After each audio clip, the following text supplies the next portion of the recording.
So welcome to episode 77 of Teh Tarik With Walid, and as you can see, we are in a fancy place.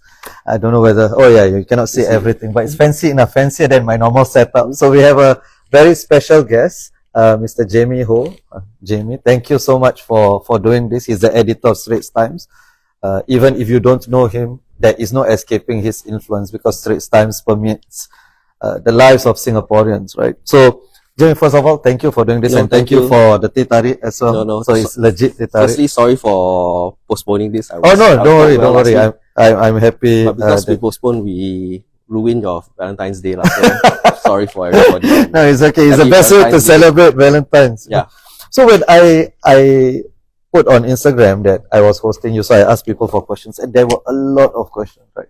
I think it's the most number of questions I've gotten. Are you serious? Yeah. Okay. Most number of questions so far. And there are basically two or three main themes, two or three main questions. And the number one question is basically non-independence of the Straits Times, which you get all the time, I'm sure, right? So help us understand this, right? How does this work, right? This relationship. So is there actual censorship, or is it self-censorship, or is there none of the above? Like last time when we were growing up, there's this urban myth, right? Which is a myth, but a lot older people maybe still believe that the Minister of Information will read the newspapers before it's published or so on. But how does it work? Do you get a call, or do ministers come to the newsroom? Okay. So there are two parts to your question, right? Yeah. The first part, is there censorship? No, don't be silly. No, there is no censorship. I don't think people have the time for that anyway, even if they wanted to. So no, there's no censorship. If you want to talk about the other part of the question about the independence, I think that's something that we've lived with for many times, for a long time. People always ask us the question.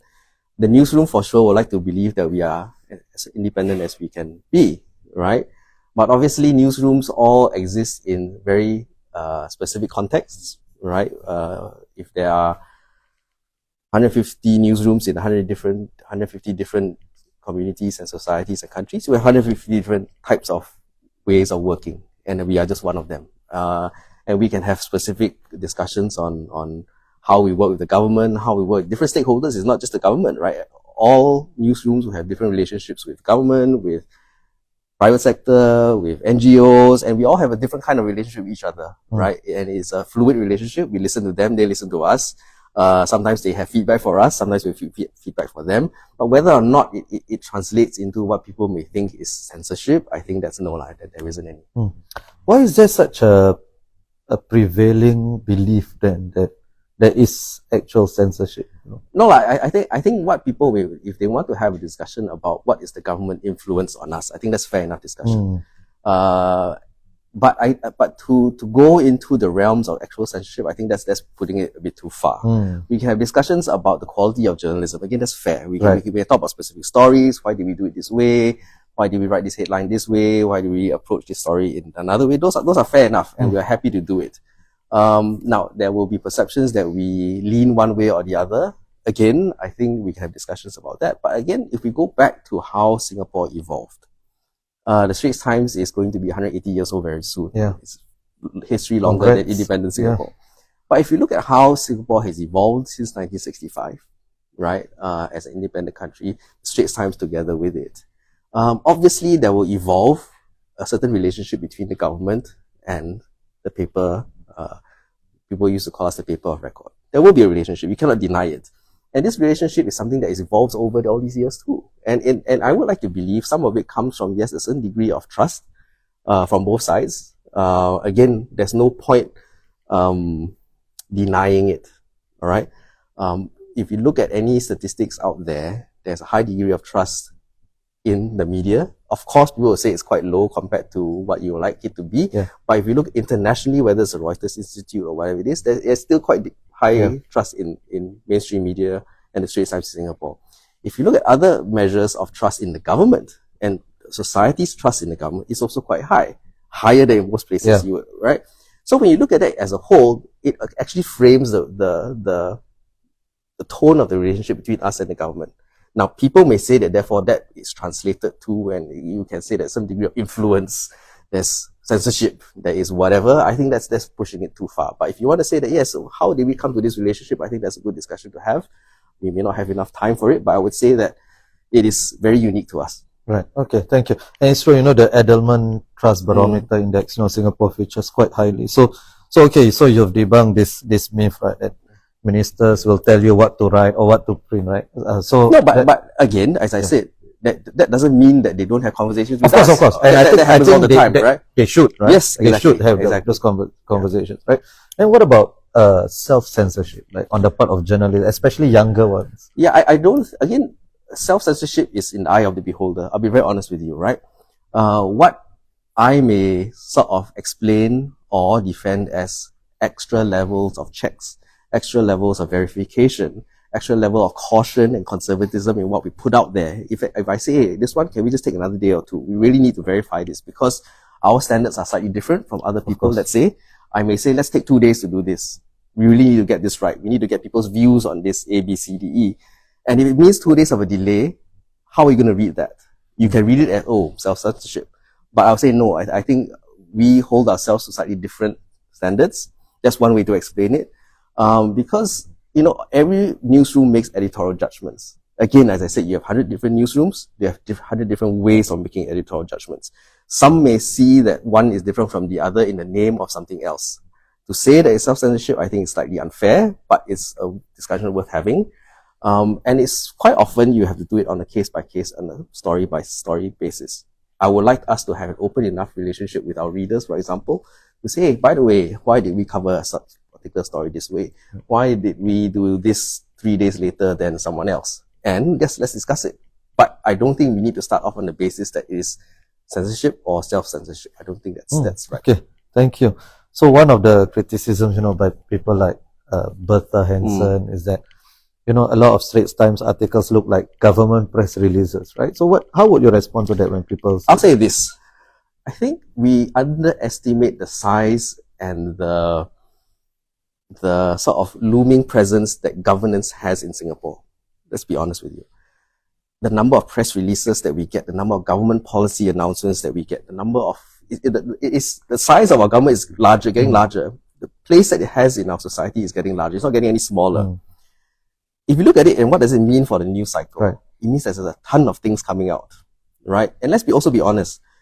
Again, going back to the question of trust, most people, when you read a government press release, including in the newsroom, has a certain degree of trust that it is kosher, that they're not pulling a fast one, right? That there's no agenda, there's no, you know what I mean? Right, yeah. That you see in other places. So when you put that all together, and the newsroom is faced with this barrage of news, and this is news which we need to put out to our audiences, right? And with finite resources, I would dare say less resources than we used to have in the past, how do we put this out in our audiences, right? So of course you can have an argument that, hey, this looks like a government press release. I say, yeah, I mean, in a way, I won't deny some part of it, but there's just so much of it. And to give it the due sort of recognition, sometimes, yes, sometimes the language is a bit clunky, I admit. We can do better, the government can do better, we can do better editing, we can do better writing, we can improve as journalists. All this is fair. I accept it. But to say that just because it is like that and it becomes de facto negative, I think that's unfair. So I think by and large, as the government becomes increasingly larger in that sense, yes, a lot of things that we do, I mean, I will try and I hope to do fewer write-ups of government press releases and stuff like that, because there are so many and we will have to manage that. But when we do it, so long as people trust that we have verified it, we trust the government to be able to stand behind it, and if it sounds like a government press release, well, sometimes it's unavoidable. So one of the questions that I got in was Straits Times coverage of Simply Go, for instance, right? So Yeah. So people were saying like, if Straits Times had interviewed people and given more perspectives, then maybe we would have gotten perspectives on the ground more. What Perspective which were before it was the LTA announcement or after the LTA announcement? Right, so before. Again, that's a good question. What is our role in sort of reflecting ground sentiment? I would like to believe that yes, indeed, our role is to reflect ground sentiment. And in this particular case, I think we did reflect ground sentiment after LTA made the first announcement about their plans, and that's why it created a groundswell of reactions, and that's why what led to whatever eventually happened. But the question then is, could we have done anything pre that, right? It basically helped LTA along the way. I suppose that's the question. Could we have helped LTA along the way to understand the ground feeling? Fair enough. I think that's something that we can look into. Then maybe there's a way for us to discern whether this is a small percentage of the population, whether it is a larger percentage of the population. But I think you raised a good question, because it is not a question just of simply go. It is a question of us being able to reflect the broad spectrum of our society, and especially those who may be slightly silent, those who may be in a minority, and those who may feel left behind in this digital push, right? And we have been trying to do it as far as we can. It's not just simply go. There will be other areas, right? People who might like to take a step back from this relentless sort of digital push, who may like to write checks, for example, right? Some people who say, oh, my digital banking, do I really have to do everything digital banking? I think we have done that. So it is something that we are fully mindful of, and if we can do better, sure, we're happy to explore it and see how our journalists can get closer to the ground. No, thank you. I appreciate. That's for the record. I wanna say that none of my forum letters have ever been rejected by Straits Times. Long may that continue. So at least since I took this position. So one of the things that you will always be judged by is how the other outlets are doing, right? So this is other mainstream media and other online media. So we will get to online media in a while, but you are uniquely positioned because you know CNA very well, right? And people always compare Straits Times to CNA, and they say, oh, look, CNA is even under the most difficult conditions, you can still produce good journalism. And people say, oh, Straits Times is not. Do you think that's a fair criticism? No. To due respect to my former colleagues at CNA, we did good work there. I think we do good work here as well. It is just done differently, with a different heritage, with a different type of newsroom, and the Straits Times newsroom is also one that's evolving. But in terms of the sheer depth and breadth of our Singapore-related coverage, I think the Straits Times does better. It's just because of the way the newsroom is structured. The CNA digital newsroom is quite different from us. The CNA broadcast newsroom is even more different from us. So I wouldn't compare.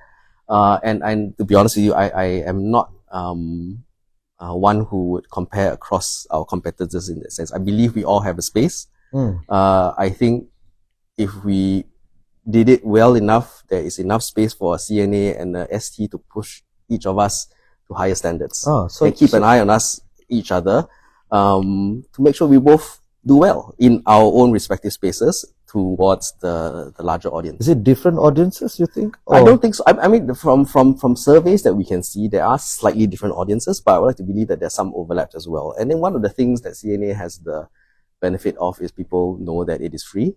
So mindsets have set, but ST people have mindsets that a lot of stuff is behind the paywall, for example. So these perceptions persist, and we will try our best to make sure that at least we can explain why the paywall exists. But I would rather not talk about CNA. Fair enough. So maybe that question also was too direct in terms of comparing to one. But what about online media, where a lot of people say, oh, I cannot trust Straits Times, right? Then they go to online media, but sometimes they go to online versions of Straits Times articles. But there are others, just independent websites, not even traditional journalism. I'll be honest with you. When I look at what you call competitors and other people in the landscape, I don't automatically see them as competitors. I think with the Singapore ecosystem, as far as the news media is concerned, is small enough that everyone does have a space. Whether you are mainstream, whether you are mothership, whether you're whoever else it is, everyone has its space. And the trick for Singaporeans in general is to know what each one of them does, and to be able to verify, trust to different degrees, check where you need to check. The main competitor in which I am actually more concerned with is a larger competitor, and that's time. All of us still, no matter who we are, whether you're CNA or whether you're Straits Times, our main competitor is time of our audiences. We're competing against far more than anybody used to compete against. And then you need to keep an eye on that. What are people doing? What are people watching? What are people getting entertained by? What are they reading in the name of infotainment, for example, but believing it's news? What are people subscribing to in Netflix or not? Are they pulling back on their subscriptions? What does it mean for us? So there's a far larger dynamic that we have to keep an eye on in terms of competition for time. Right. And that is something which I'm very mindful of. Yeah, so that's a good segue to the next point, right? Because print media is dying throughout the world, right? So in spite of the resources invested into Straits Times, it's just a technological thing. People do not. So have you had serious conversations about, is there a day where Straits Times will not be printed anymore? Let me ask you a question. Have you watched this movie called News of the World? No, I haven't. It's a Netflix movie. It's called News of the World. The main character is Tom Hanks. Okay, the actual plot is secondary, but his character is a very interesting one. This is post Civil War United States in Texas. He makes his living going from town to town with his little horse and his carriage and all that, reading the news.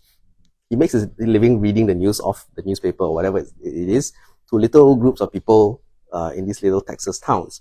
And they pay 10 cents and he sits there, he reads the news of the day. He embellishes it, he makes it a bit more dramatic, but people pay to read the news. But he's reading it off something. And in that particular period, the mode of the transmission, the medium, was him riding on his horse. Over time, this mode and this medium will evolve, as you are discussing now, right? We're talking about how this evolves over time. So first you had that, then you had the telegraph, then you had print, then you had broadcast. The broadcast one was the one that changed things for a lot of people. Broadcast radio, broadcast TV, then you had the internet. Now we are where we are. So at one stage in time, yes, audiences will evolve. The mode and the medium will evolve, and print is one of them that will evolve as well.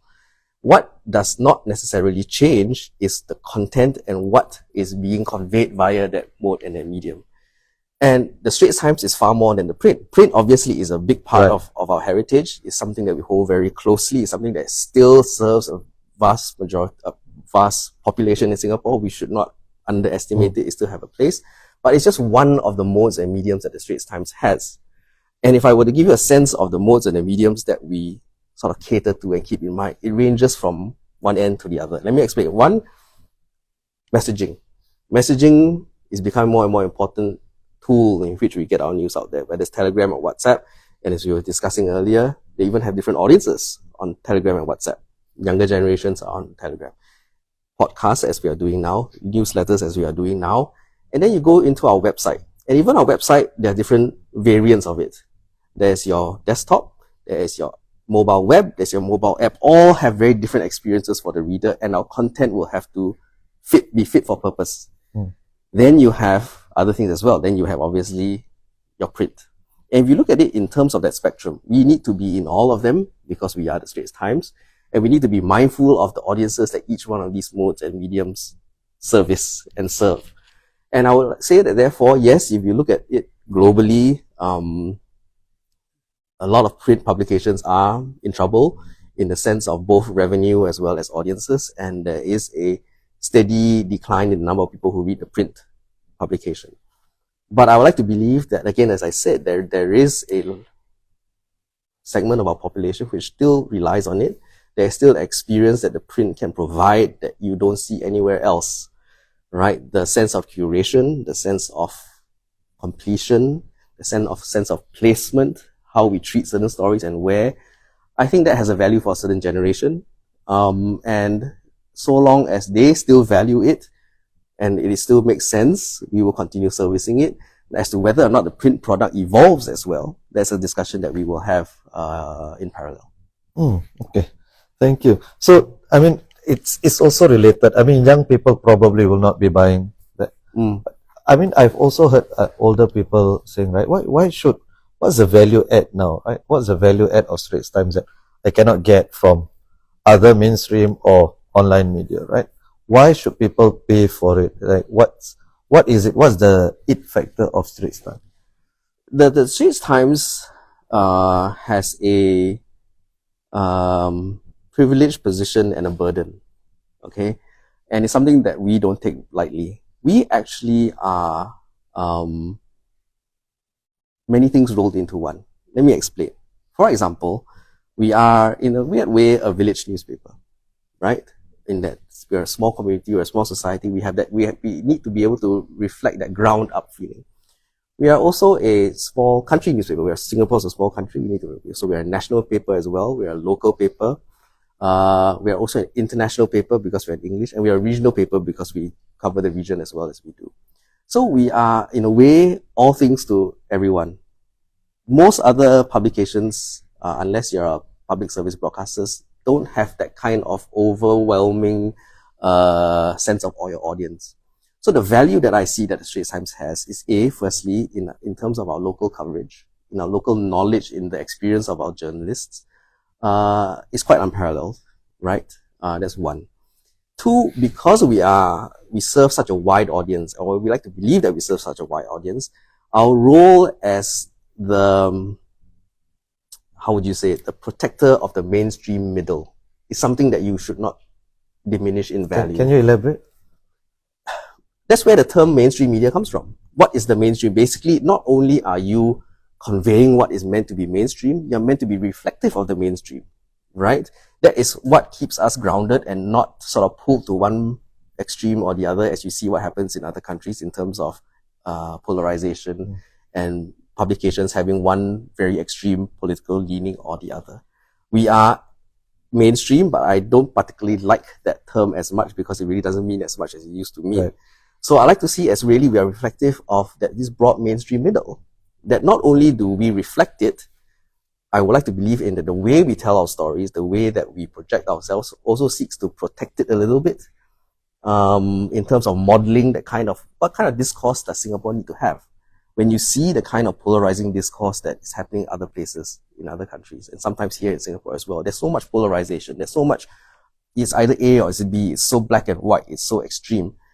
But the Straits Times, the value that we have is that people must know that we are trying to build that middle, protect that middle, and therefore, when you read us, this is our best effort at reflecting that. Now, because of the fact that there is some degree of polarization and differing views, how we do that gets more and more difficult, right? Because there'll be more and more criticisms, and your space in the middle may not be growing, but we will protect it. That is our job, for lack of a better word, as mainstream media. So that's very fascinating to me, right? So because first of all, for every issue there will be different middles, right? So you have to protect different different. So then the second one is what was fringe eventually becomes mainstream, right? I mean, maybe 20 years ago the idea of minimum wage was a fringe idea, right? So how do you deal with that as a national? So that's the thing. Again, we must not expect, and audiences should not have that unrealistic expectation that we are perfect and that we are perfect mirror at every stage in time. We are also human beings. We are a newsroom which works on best endeavors processes, right? And we'll try to be reflective as much as possible. Sometimes in the eyes of a majority or in the eyes of a minority, when we get it wrong, right? Sure. And then we will find ways to correct it. That's what a healthy newsroom needs to do. It's a process. The minute you believe that I'm set, this is my mandate, this is my audience, then that's where polarization has already happened.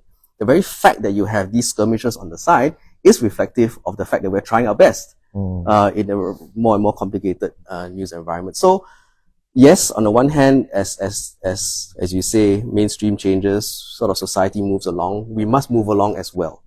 And we need to keep ourselves grounded, be aware of what's happening. Now, the question then is, do we follow these trends? Do we reflect these trends? Do we get ahead of these trends? Or do we fall very significantly far behind? I don't think firstly, we should fall very far behind. That's for sure. Should we be at the forefront of it? I don't think we need to be at the forefront of it as well. So in that space, we need to find our way to be reflective of, but respectful of the broad, as I said, the broad middle. So you don't see Straits Times as the thought leader in society. It's more reflective of the mainstream middle rather than Good question. I think there is probably some degree of thought leadership, but let me devil's advocate with you, get your view on this as well. In all publications, there's always some degree of thought leadership. We are the ones setting the agenda. And this is very typical of traditional newspapers. Like the New York Times, let's say 50 years ago. All the news that's fit to print, we set the agenda, right? And we will drive the national debate, the national conversation.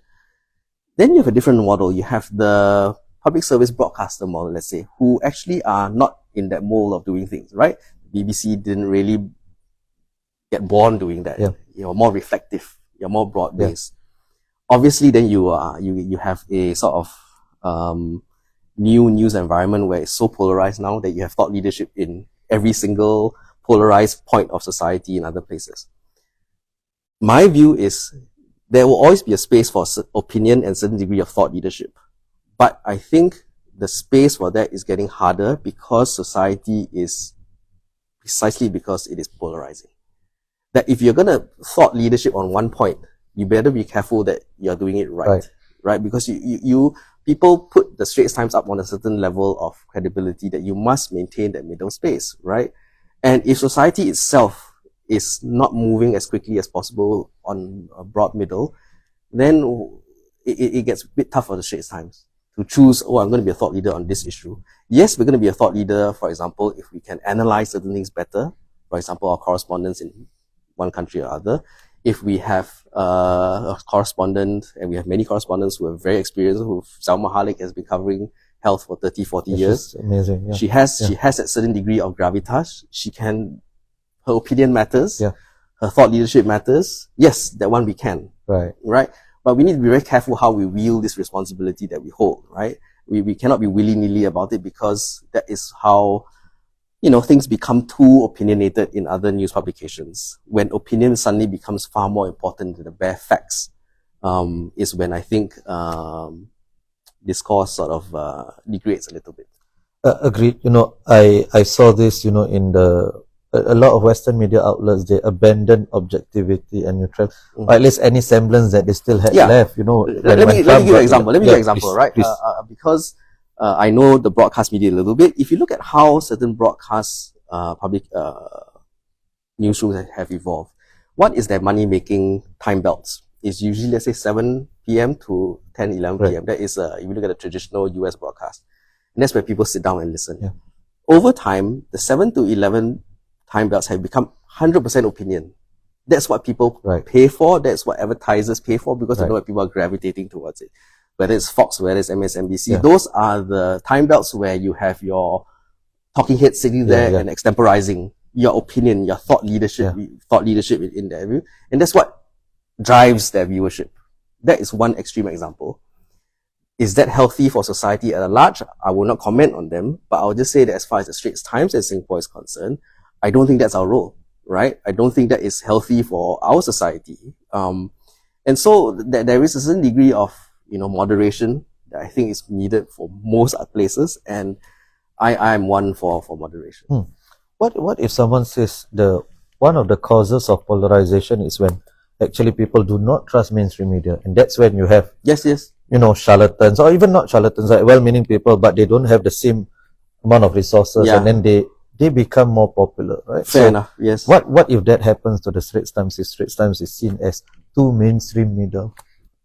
Exactly. I mean, but I think, I don't think we'll get there. I think if you look at surveys around the world that compares the Straits Times, where the trust levels, while we would always like it to be higher, who doesn't want it to be higher? You compare it globally, we are actually we're in a pretty good place. Okay. That on the one hand, while again, people have always found cause to criticize the media and the journalism, that's our lot in life. That's why we do what we, it's not why we do what we do, but we sort of, it comes with the job. It comes with the job. So that's what we deal with. But, I don't think it is something that we deal with. But I'm not sure we will, that does affect us, that they affect how we do our jobs. Would the way to prevent polarization is to be the neutral arbiter and allow for all sorts of, instead of just playing that role of mainstream middle, but we will allow fringe voices, but we will allow them equally as well. Fair enough. That's a discussion that we can have. We can see how we do it. The question is give an example of how we do it. So, for example, increasingly, and again, shout out to print. Sometimes print has ways of doing this that other mediums can't. So, for example, we put out in our opinion pages 2 opinion pieces that reflect two sort of slightly different points of view, right, on a particular issue. Yeah. We can put it in print, one side here, one side there, and then you read, and then you make up your mind. So, understand what's happening. I think that's a fair enough thing that we can do. But again, that can only happen in print, because if you put it online, there's no way you can do it. One may be read more than the other, one may not be as read, one may be misinterpreted. That happens a lot on social media. But whether or not there is a space for us to put out competing points of view, I think there is. But I will say this, it demands a lot of skill, a lot of creativity in the newsroom, and some degree, obviously, courage. Because how do you do it?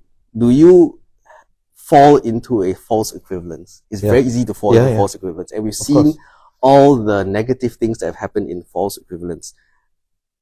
In the BBC, and Brexit is a perfect example of people saying, hey, let's give it equal cover. And that's how, some people will argue, bad things happen. When you allowed two sides of argument equal space, and in fact one more than the other, sometimes that one that you gave equal cover to actually didn't deserve equal cover, because it was based upon misreadings, misinterpretations, or sheer misinformation. That's what happened with Brexit, some people will say. And the BBC, God bless them, some will say again, in their efforts to provide that kind of impartiality, provided 50-50 coverage, when actually, in the heart of hearts, if they were asked to replay it, would you give 50-50? It's up for debate. I would say sometimes, again, journalism is not a science, it's an art. We will make judgment calls. Sometimes we may get it right, sometimes we may get it wrong. But when we get it right, people must know why we did it, and when we get it wrong, we also must explain what we did. So I think it will always be on a case-by-case basis how we see particular issues.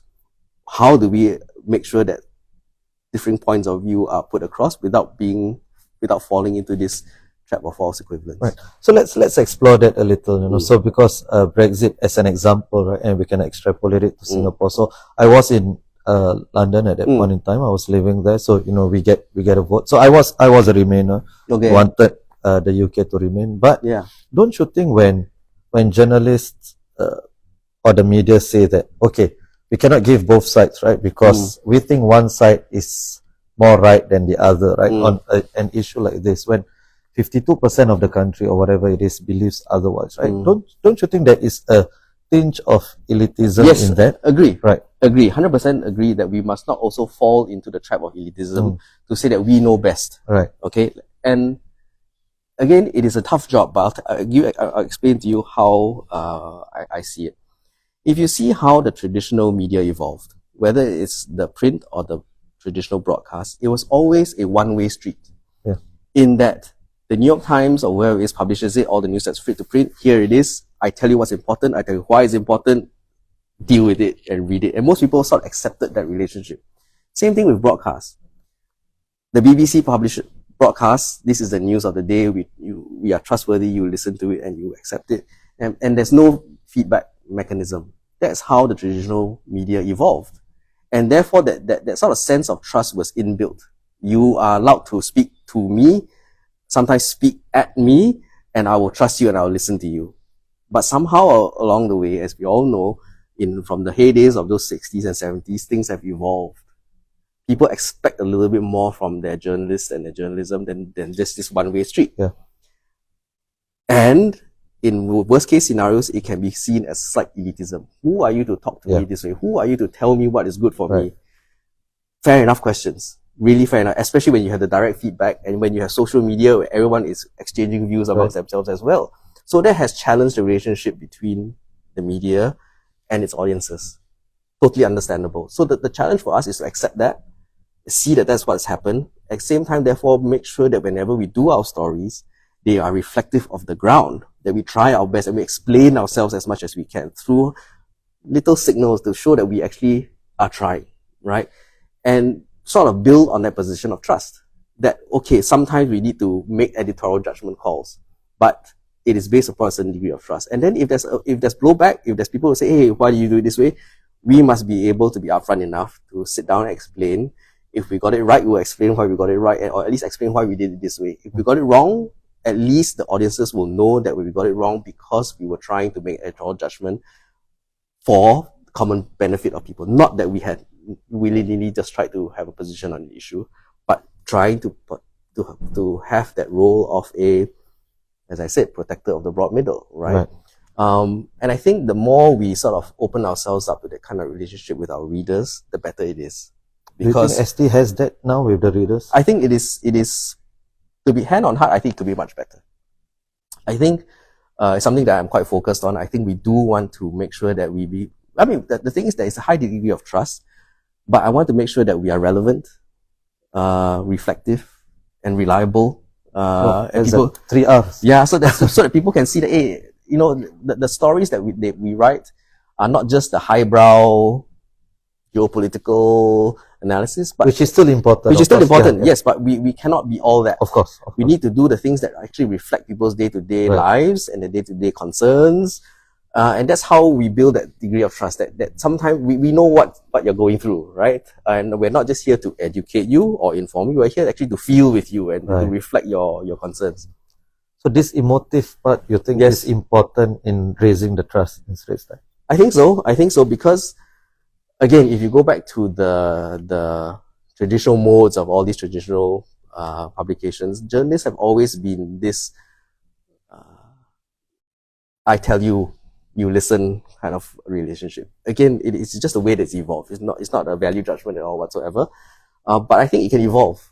And yes, social media has forced us a little bit to do it.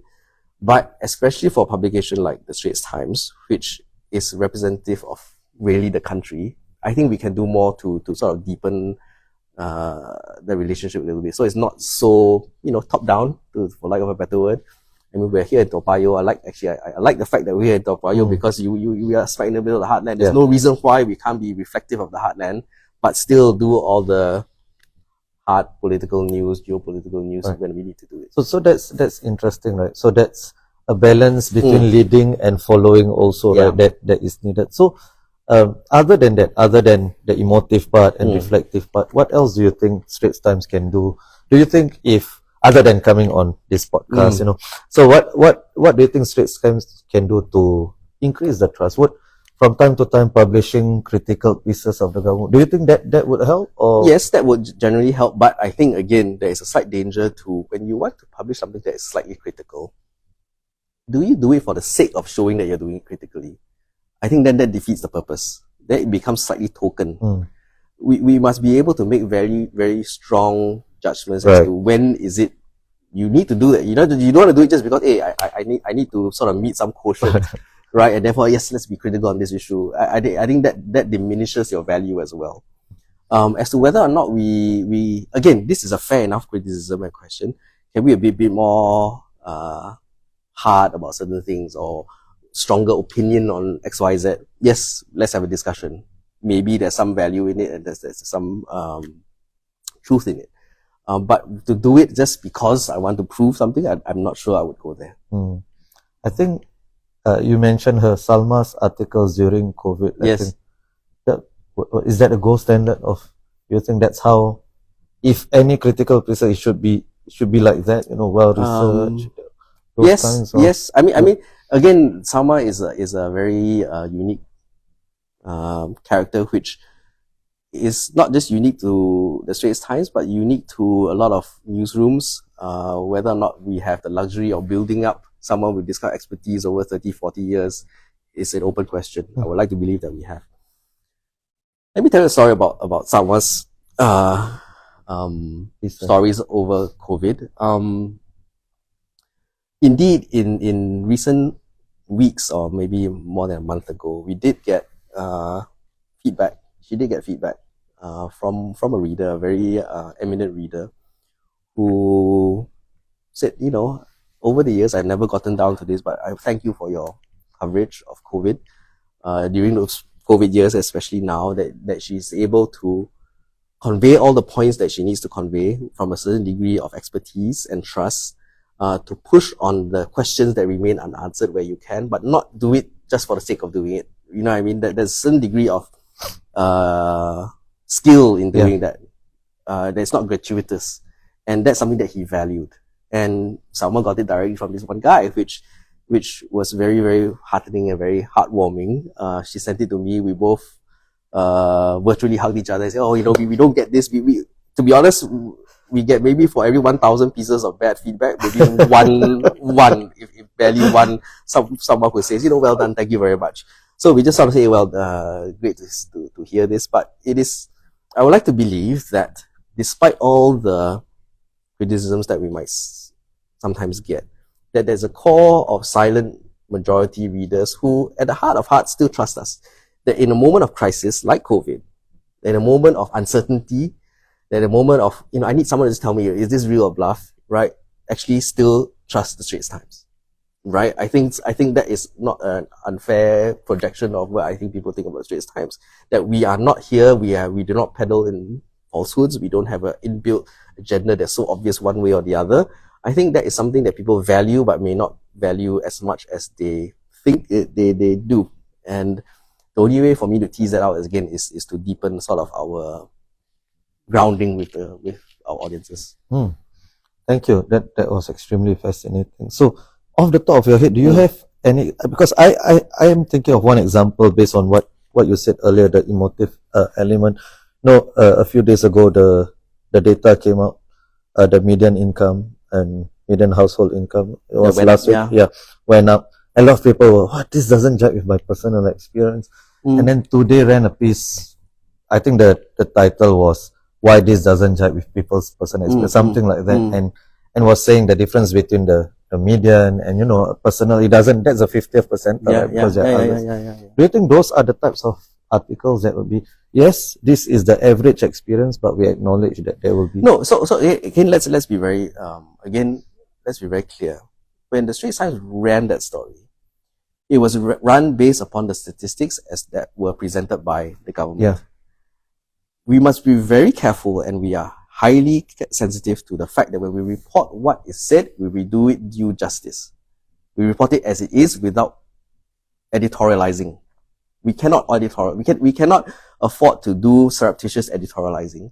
If the news is news, if this is said, we say it as it is. Now, if separate from that, you want to make an opinion, or you want to analyze separately from that news piece, whether or not this jives with the lived experience, we can do that. If you want to argue whether or not we can do that better, different ways, we sort of do profile stories, how people deal with their increased cost of living and their salaries, etc. We can do that. But to say that we take the data and in the very same story editorialize and provide a slant, I think that's something that I would naturally be slightly cautious about. Is this the approach to all? Because I know, like some political stories, for instance, you'll have the experts commenting on a particular piece of news, right? Or do you think those should be two separate things? One is I think ideally, if we were to do justice to our news readers, if you take it just on a day-to-day basis, news is news, opinion is opinion, analysis is analysis. If only life was so simple, right? Life is usually not so simple. So depending on the story, depending on what is said, there will be times when, let's say, you do a story that is news, but if you want to inject a certain degree of analysis from experts, it is clearly signposted that it is that is being analyzed. Whereas if you were to meld it into a mass, I think that gets a bit more complicated, a bit more hard to do, which, to be honest with you, yes, I think that there's a space for other people to do it. Fair enough. I won't judge on that. But I think the instinct to merge editorializing in news is strong because people expect that. Yeah. Going back to what we were saying, people expect to see their own lived experiences reflected in the news. And as info bubbles get stronger and more close, the expectations of the news become stronger and stronger. You must reflect me 100%. This is not what I think, therefore it is wrong. That kind of dynamic is getting strong. I wouldn't deny it. But that's also a dangerous sentiment because our role here is not to all the time just comport to your belief systems. Where I need to report the facts, I will report the facts. Now, if somehow or other the facts are totally off, yes, we'll find a way to report the fact where these facts are wrong, but not automatically question them just because we know that some people feel that their lived experiences are different. Okay, thank you so much. If we could get a little personal towards the end. Okay. So you are one of the younger ST editors. No, right? I mean, okay, so ish. So, yeah, and I think my predecessor became ST editor, probably younger than me, right, guys? okay, I think so. So maybe was it 10 years in the industry or around there? No, actually, that's a good question. Yeah. Yes, I've been in the industry for now 10.5 years. Okay. So I mean, maybe some people think, that's a lack of experience. I Fair think enough. it's a good thing, right? As in, Yeah. because maybe you're not encumbered by institutional norms and Thank so you, on, thank right? you, Yeah. thank you, So yes. what do you think? Do you think it's an advantage? Do you think it's a disadvantage? Excellent question. I actually think it is not a disadvantage. I think having spent 16 years of my life somewhere else and coming into journalism in 2013 allows me, yes, I like to believe that, and I would like to believe my colleagues know that I know what the newsroom is about. But at the same time, I am not so deeply from that system that I cannot take a slightly different view, a wider view. And I would like to meld the best of my past experience and my current experience. And I think so far, I think it's been quite positive that I've been able to take the outside perspective looking into journalism, because then I can make judgments, I can sort of see where journalism is going, not from a journalist perspective 100%. I can take a slightly different perspective and a slightly detached perspective, because I have that experience outside and I'm not so wedded to it. Yeah. So when you step down, I don't know, 40 years from now or whenever it is, right? So when you look back, right, what would success as the ST editor look like for you personally? Three things. Remind me that I get to the three things. One is that the day I step down, I would like to believe that people would still value news as a whole, not just the Straits Times. And between the Straits Times and everyone else, my time at the Straits Times would have contributed to a slightly better appreciation of the entire news industry and the importance of credible mainstream news for all Singaporeans. Okay, if in some tiny way I contributed to that, I would have done a little bit, and I would consider that as a success. The second part to it would be also newsroom based. If I'm able to, even today, I have no qualms, I have no illusions about it. Today may be my last day, 10 years time may be my last day in this job. If I'm able to leave and say that, look, the newsroom is a slightly better place. The newsroom has evolved in a certain way. It's a bit more collaborative, it's a bit more dynamic, it's a bit more creative, it's a bit more, in terms of culture, a bit more open to different skill sets, different talent groups. I would have succeeded as well. And ultimately a newsroom that enjoys its job a little bit more than before I came. That is one measure of success. And finally, personally, I suppose, how to say this, the day that I leave, if I can leave in good spirits, that I've done what I've had to do, and go quietly and do my whatever I want to do in retirement and just leave it all behind and fully trusting the next generation to do it, I would have succeeded. And not, because, whenever it is, whether it is 10 years from now or 10 minutes from now, the way that things are evolving in society are so fast that I must be able to trust and believe that whoever comes after me will be reflective of this new reality, right? And the only way that I will succeed is that the next person who takes the job is able to do that, and I must be able to trust them. So that's really interesting, because people often talk about, every workplace, they'll talk about this intergenerational differences and struggle. Yes. And people talk about it in journalism a lot, especially journalism in Singapore, Yes. People say younger journalists. No, but it's not just the Straits Times. Right. Yeah. For anyone out there, I'll suggest that there are two books that were released late last year. One on the Washington Post, one on the New York Times. One by Adam Nagoni from the New York Times, Marty Barron from the Washington Post. Excellent books. You read it and you actually see, and I spent a bit of my year-end holidays reading both books, that the challenges that they face are very similar amongst each other, between each other.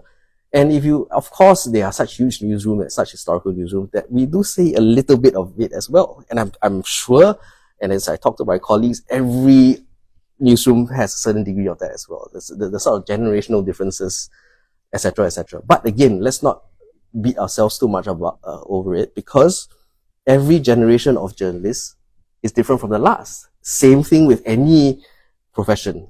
The only difference is that journalists are so reflective of the ground, that they're meant to be reflective of the ground, that the differences are more stark.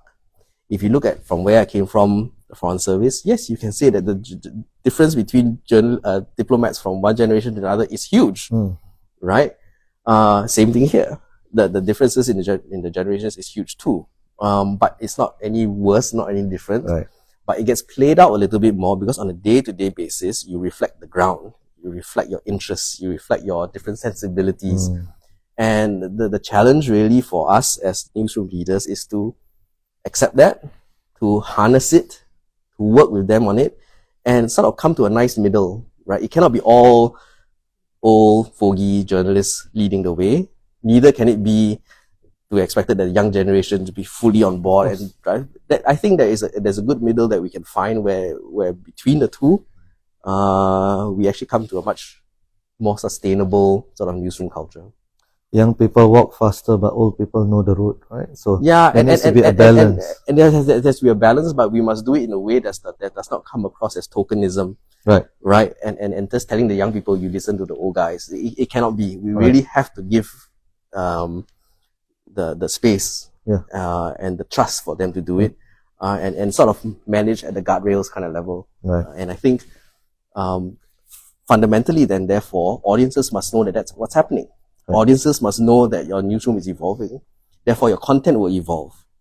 I will tell you very honestly that there have been times when stories that my younger journalists have done, which reflect their concerns, which reflect their generation and their issues and their interests, we've published it.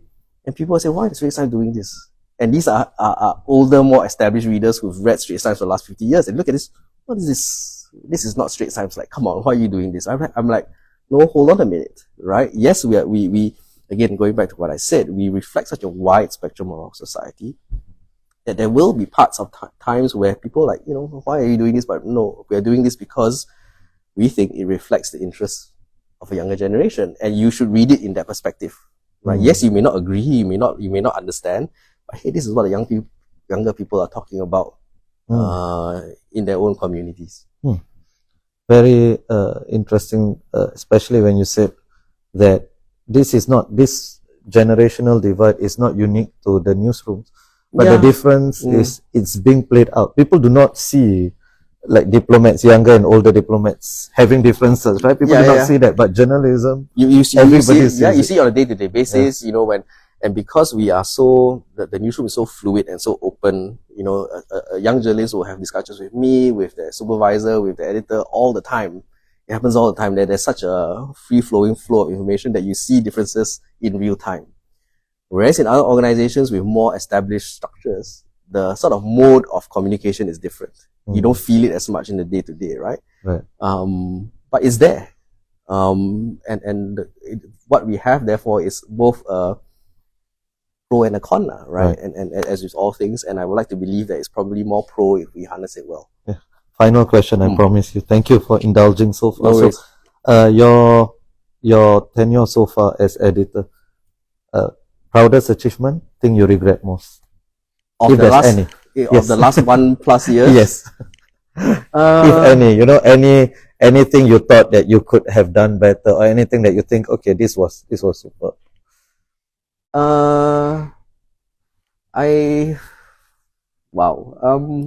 I would say that as far as this newsroom is concerned, obviously because I was new to it, it took a while for them to get used to me too.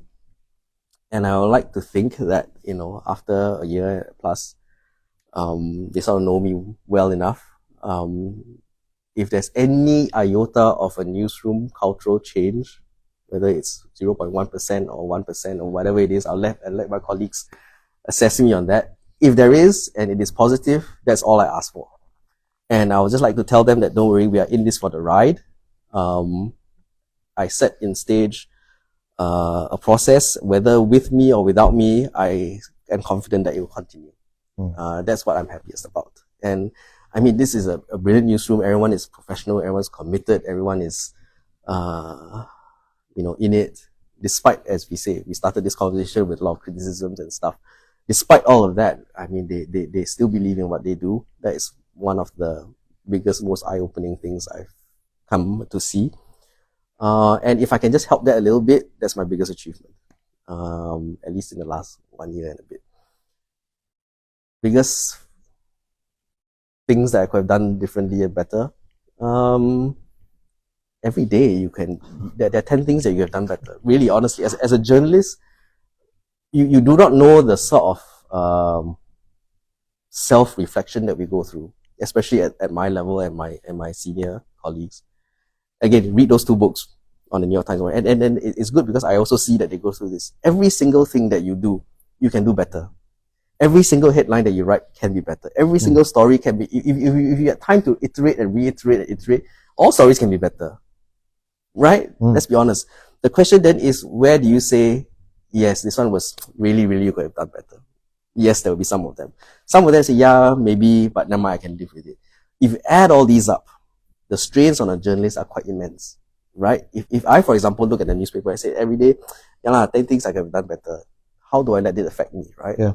Do I go full blow and correct all of them and do some degree of self-flagellation as well as, work on the newsroom? I don't think that's healthy. But, every day there's always things that you can do better. And I don't diminish that, and I don't let it weigh me down as well. Right. Thank you so much. We started this conversation with the criticisms, but I don't think ST being criticized is the worst thing.